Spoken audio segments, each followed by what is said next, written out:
The ways that I use technology primarily is that I'm a bring your own technology kind of teacher, and 2 days a week the children bring in their own devices.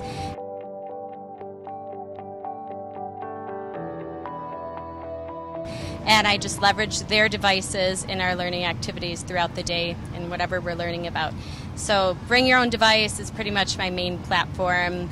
We have maker spaces in our classroom and utilize one-to-one iPads. We have an iPad cart that we can utilize in our school. So have a wide mesh of technology that comes into our classroom at any given time. Yes, with bring your own device, often the challenges can be just having a physical device. Of course, not all families have devices that maybe they're willing to purchase for their children.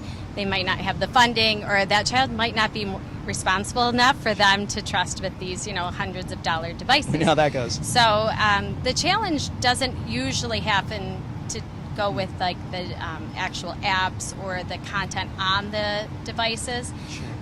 It doesn't become an issue until you start getting, you must use sock puppets to do your learning, or you must use this. Using apps like Edmodo go across to all platforms, so that's usually my digital hub for all of our projects. But when I teach with Bring Your Own Device, I give opportunities, a list of things, like how can you showcase your learning on rocks and minerals.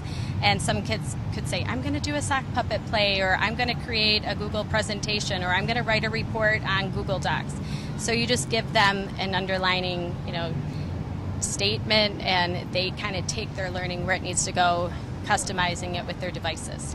Our administration has full support, and they were one of the first districts to have a full BYOD policy that was brought on by our assistant superintendent. And he knew that these kids had all of these devices, and that teachers needed to leverage those as tools. So in an elementary classroom setting, there's not a lot of teachers that do bring your own device, just because kids don't have the physical devices as a high schooler would. But the challenges still are convincing the parents that you are going to take care of their devices. So I always lock the classroom anytime I'm leaving. So at lunchtime, I'm locking the door and unlocking it when we come back in. Giving the reminders about the respect for the devices, because teaching 8 and 9-year-olds, they're not always respectful and aware of their surroundings.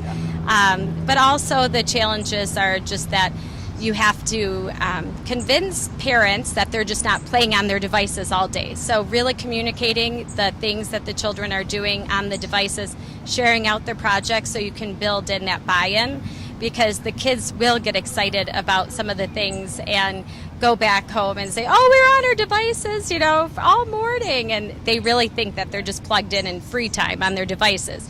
So it's really important.